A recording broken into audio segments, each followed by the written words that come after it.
Good day everyone, I am Cristilyn A. Adora and for today I will be reporting social change and the Filipino values. So, let's start first sa gender roles. Ang sinasabi sa first slide is women today are challenging the traditional division of labor and pressing for redefinition of role. So, sinasabi rito na ngayon sa kasalukuyan, mas nagkakaroon na ng boses yung mga babae pagdating sa gender roles or inequality pagdating sa job, sa equal pay, and yung equality pagdating sa promotion. Pero, despite that, of having women a freedom in gender role, mas mataas pa rin yung expectation sa atin pagdating sa mga responsibility sa household or sa bahay. Like, kung paano natin aalagaan yung mga naiwan na anak or yung mga responsibility ng household chores. So, on the next slide, sinasabi dyan na sa household, yung mother nagsho-shoulder ng child care. So, sa bahay, alam naman natin na madalas yung father is the provider. And women became a housewife. And sila rin yung mga naiiwan sa bahay para magbantay nga ng bata at para take care ng household task. So, dito makikita pa rin natin kung gaano pa rin yung kalaki yung diferensya sa pagdating sa gender role, pagdating sa mga lalaki at sa mga babae. Like, mas nagkakaroon pa rin ng opportunity yung mga lalaki na magtrabaho outside and then yung mga babae is more on responsibility sa bahay. Okay, next naman is yung sa dual earner and the dual career marriage.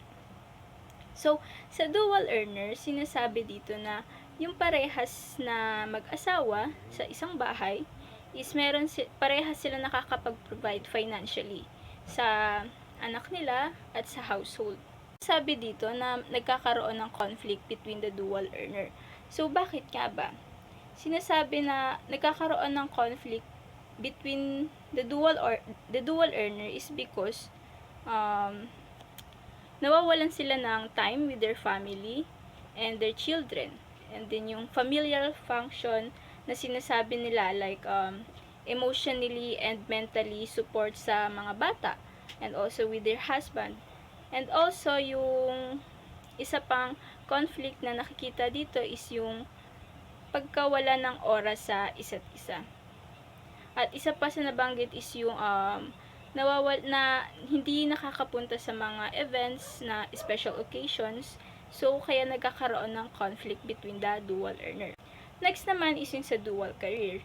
Dito naman sa sinasabi na both parents ay nagtatrabaho in a long-term or managerial position. Like for example, yung mother mo is a teacher and then yung father mo is an engineer. So, sila parehas is committed dun sa trabaho na yon. So, ang conflict naman dito sa dual career is same goes with dual earner. Mas nagkakaroon sila ng struggle to balance between the responsibility sa household and with their children. And is yung fragility of marriage. So, ano nga ba sinasabi sa fragility of marriage? Sinasabi dito na nagiging fragile yung marriage today dahil gusto ko lang bigyan ng emphasis yung notion of romantic love.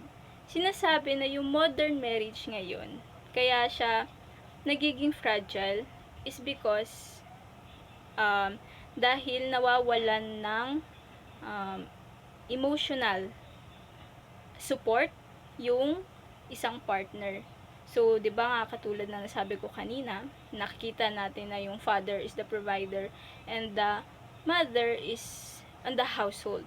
So, once nawalan ng time yung father and then hindi niya na provide ng emotional satisfaction yung family niya or yung asawa niya or yung mga anak niya, doon mas nagkakaroon ng fragility sa marriage.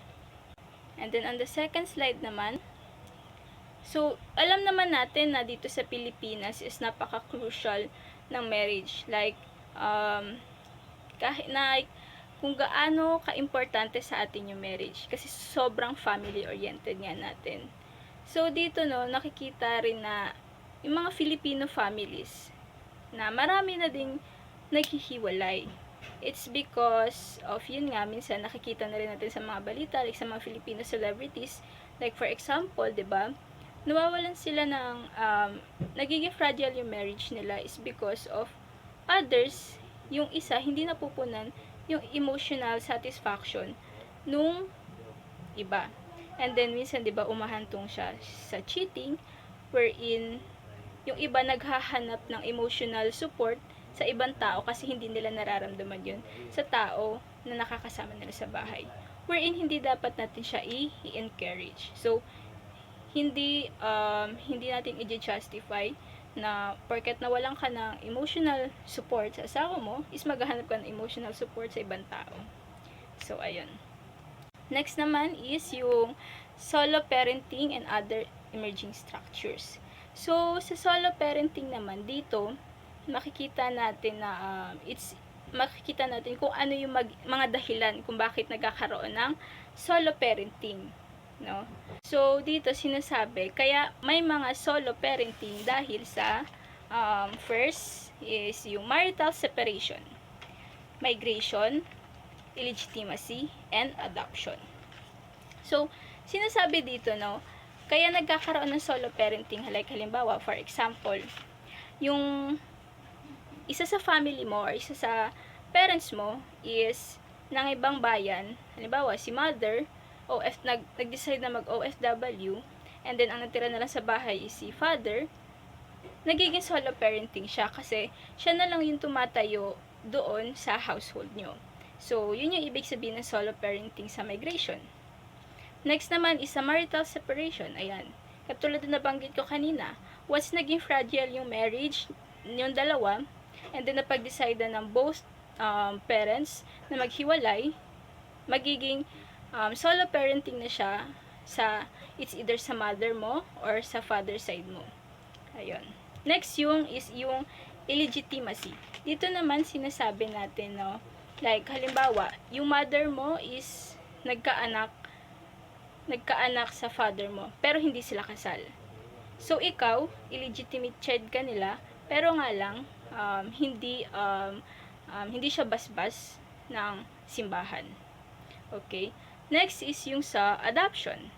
Adoption naman, kaya nagkakaroon ng solo parenting sa adoption is because, halimbawa, may single women or may single men na nag-decide na mag-adopt ng bata. And alam naman nila sa sarili nila yung capacity nila to provide. So, ayun, no, mas pinipili nilang mag-adopt kesa maghanap ng partner na mag-aalaga sa kanila. So, pinipili nila mag-adopt ng child kahit na sila single or walang ka-partner. So, ayun, no, ano bang gusto kong maalala nyo sa report ko na to? Na gusto ko lang maalala na sa family, pagdating sa pamilya, walang gender roles. Walang mas nakakaangat, like kung sino yung kayang mag-provide, like kung sino yung kayang magbigay sa household. Walang dapat na conflict. So, dapat lagi may balance. Dapat laging hindi lang yung father ang magpa-provide or yung mother mag-aalaga lang sa mga bata. Dapat balance yan para mas lalong mag-work yung family nyo at mas magkaroon ng gender equality between the family.